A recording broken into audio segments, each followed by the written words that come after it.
Welcome back to Washington, D.C. and the presentation of the 2009 Tewaaraton Awards presented by Brine.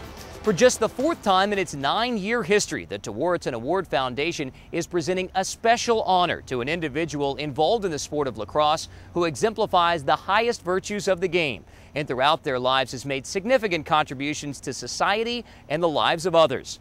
Here's former Bucknell head coach Sid Jamison, 2005 Spirit Award winner, to present the Spirit of Tewaaraton Award.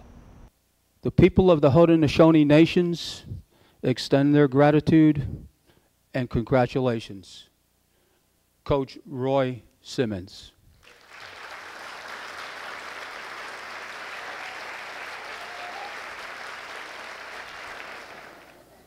I feel particularly blessed in my life.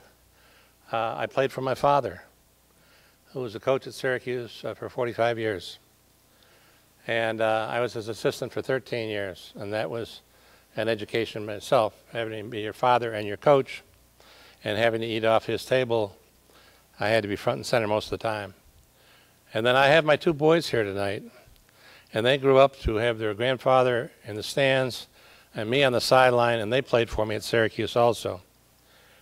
A lot of people say, gee, what a great tradition all that is. And I say, it's a great tradition until you lose, and then it's called nepotism. Roy Simmons Jr. is a great ambassador for the sport. Congratulations to him on all of his accomplishments, both on and off the field.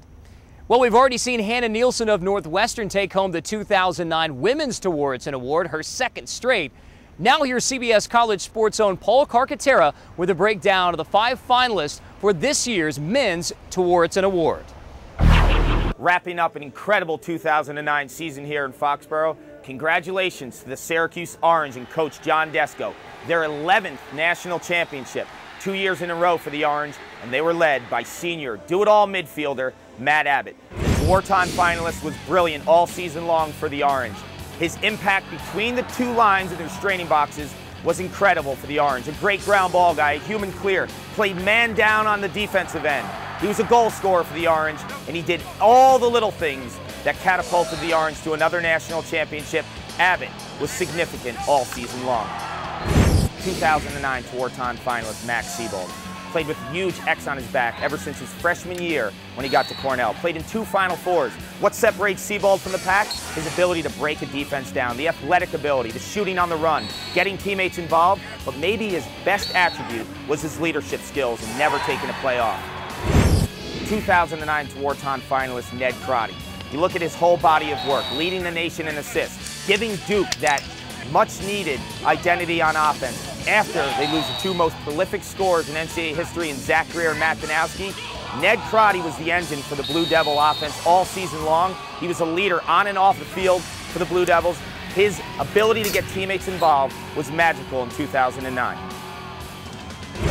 2009 Tewaaraton finalist Zach Greer. You know about his much-celebrated career down at Duke. The 5th-year senior goes up to Bryant College, reunites with Coach Mike Pressler, and does exactly what he did at Duke. Score goals and score them in bunches. This year, however, he played more of a leadership role. He was a quarterback on the offense, and he gave Bryant an identity, much needed going into their Division I seasons for the future. He was a celebrated player all of his career, and he did a great job for Bryant this season.